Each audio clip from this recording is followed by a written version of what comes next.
Hey everyone, my name is Gabby, and this is my discussion board response for this week. So, starting with question number 1, what are the issues surrounding processing and incarcerating women and girls throughout the criminal justice system? According to our text, there are several problems regarding the processing and incarcerating of women and girls in the criminal justice system. Malicote discusses a double standard within our criminal justice system where males are sentenced in a way that is less severe than women and girls who commit crime. According to Malicote, this could be a result of women and girls violating the gender roles that are set within our society. While boys are seen as being more deviant and defiant, girls are seen as acting out and needing to be punished without tolerance for their behavior. Overall, Malicote argues that the increase in arrests by law enforcement and formal proceedings within the criminal justice system has disproportionately impacted females.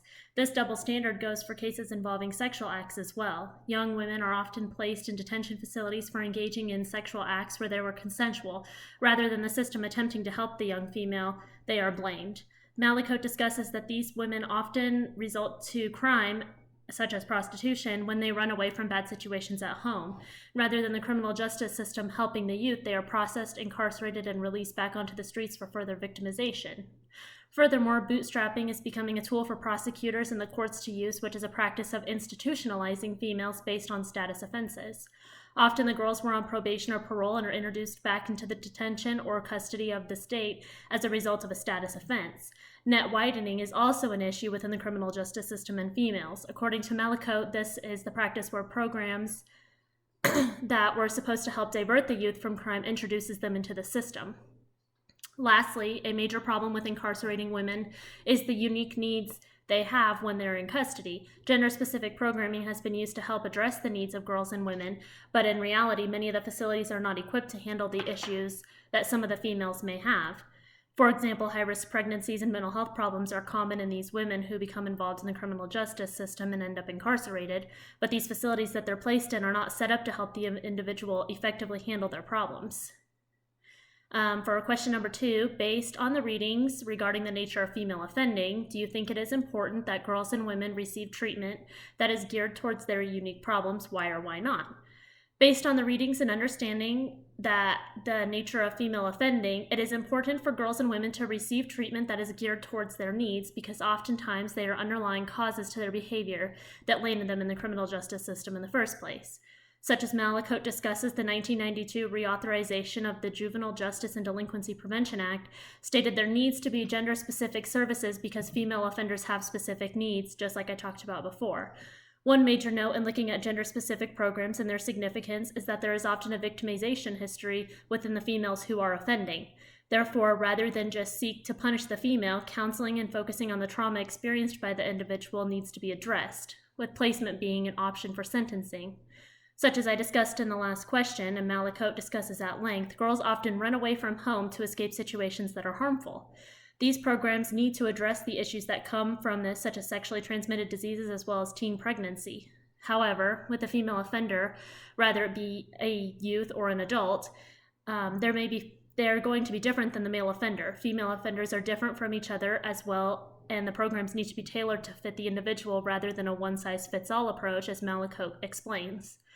For example, those females who do not have a history of victimization may recidivate at a higher risk when some of the techniques are used that could reduce recidivism in one juvenile who has experienced trauma or abuse.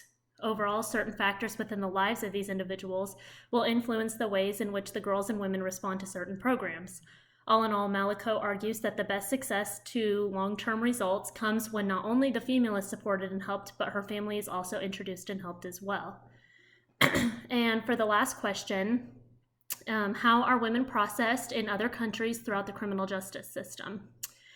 Women are processed in similar and unique ways throughout the world compared to the United States. For example, when we look at the crime of prostitution, even different countries within the same, or even different counties within the same state, prosecute and proceed with this crime differently than their counterparts. For example, in Nevada, prostitution is legal except for in cities with a population greater than 400,000, such as Las Vegas.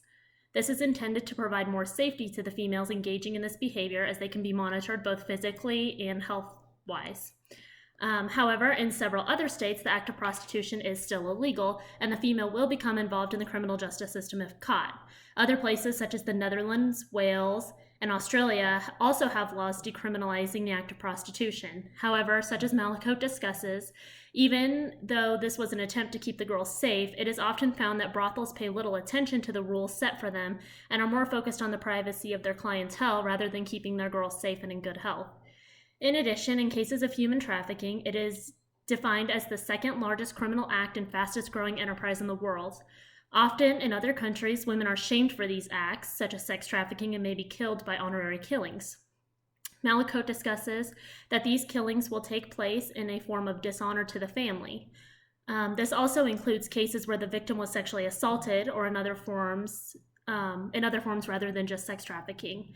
In countries where religious culture permits, honor killings are done by a male family member rather than being involved in the criminal justice system. However, in the United States, this female would be seen as a victim and helped to an extent by the criminal justice system. However, such as Malicote has discussed in previous chapters, while these victims often are not necessarily satisfied with their experience, they are definitely not treated the same way in other countries where they are killed for their victimization. So I look forward to seeing all of your guys' responses, and have a good day.